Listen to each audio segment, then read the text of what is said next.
क्या आपने ये कभी सोचा है कि आप सीने तक सांस लेते हैं या नाभि तक? यदि नहीं जानते हैं तो मैं आपको बता दूं कि बहुत सारे लोग केवल सीने तक ही सांस लेते हैं। जो अपने सांसों के रहस्यों को जान लिए हैं वे ही केवल नाभि तक सांस लेते हैं।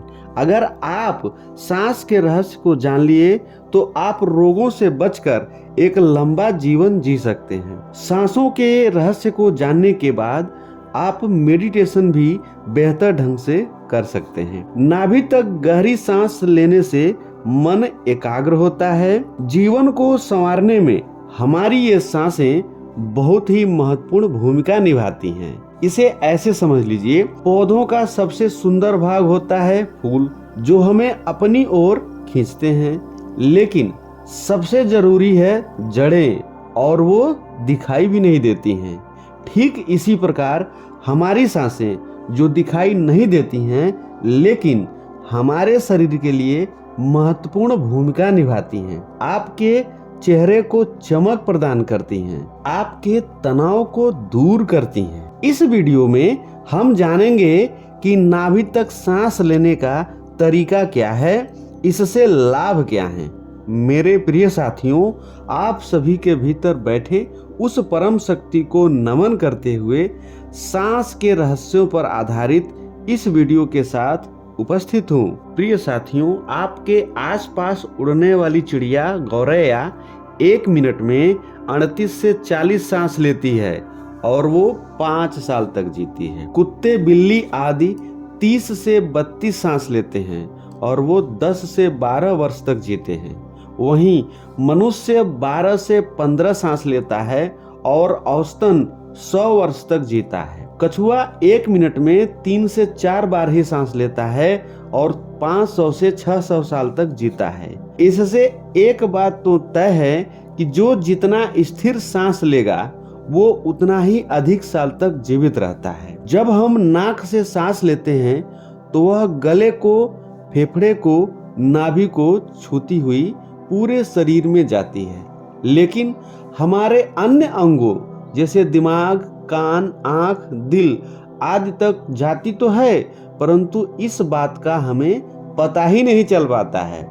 नाक द्वारा ली जाने वाली सांस भीतर जाकर शरीर के सारे अंगों तक बंट जाती है। गहरी व नाभि तक सांस लेने से सांस से अधिक मात्रा में ऑक्सीजन प्राप्त होती है, जो हमारे दिमाग को और अधिक क्षमतावान बनाती है। शरीर में नई रक्त कोशिकाएं बनती हैं, जिससे शरीर में मसल्स बढ़ते हैं, चेहरे पर ग्लो नजर आने लगता है, शरीर के भीतर बैड बैक्टीरिया मरने लगते हैं, रोगों से लड़ने की क्षमता में वृद्धि होती है। अगर साइंटिफिक दृष्टि से समझना है तो आपको हम बता दें, गहरी सांस लेने से ब्लड का पीएच मान बढ़ता है, जिससे अधिक ऑक्सीजन ब्लड में घुलती रहती है। शरीर में विषैले पदार्थों का समय समय पर बाहर निकलना जरूरी होता है और यह कार्य ब्लड के साथ मिला पदार्थ लसिका या लिम्फ करता है।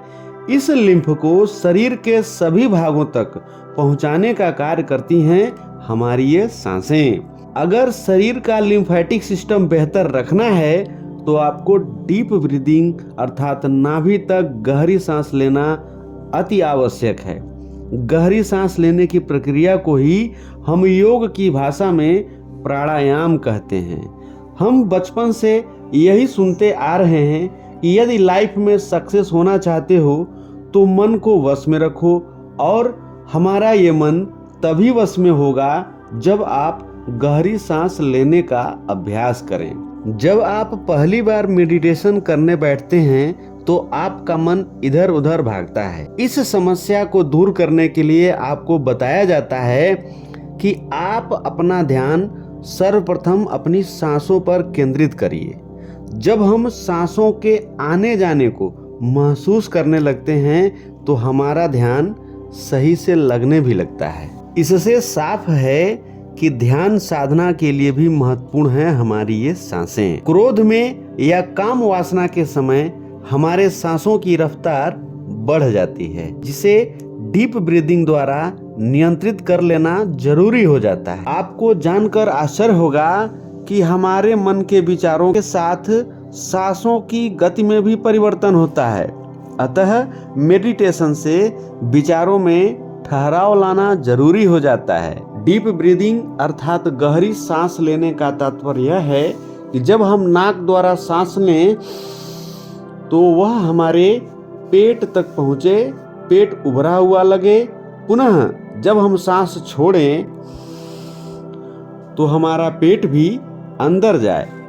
यह प्रक्रिया बार बार दोहराने से गहरी सांस लेने में आसानी हो जाती है। आपने यह देखा होगा कि जब एक छोटा बच्चा सांस लेता है तो उसका पूरा पेट फूलता है, अर्थात वह बच्चा प्राकृतिक रूप से नाभि तक सांस ले रहा होता है। जब आप भी इस तरह का प्रयोग करेंगे तो आप भी प्राकृतिक रूप से नाभि तक सांस लेना सीख जाएंगे। ऐसा लगातार करने से आप बीमारियों से दूर रहेंगे। प्रतिदिन 5 से 10 मिनट तक आप भी गहरी सांस लेने का अभ्यास शुरू कीजिए। बीमारियों से दूर रहकर आपको एक लंबा व स्वस्थ जीवन की प्राप्ति होगी।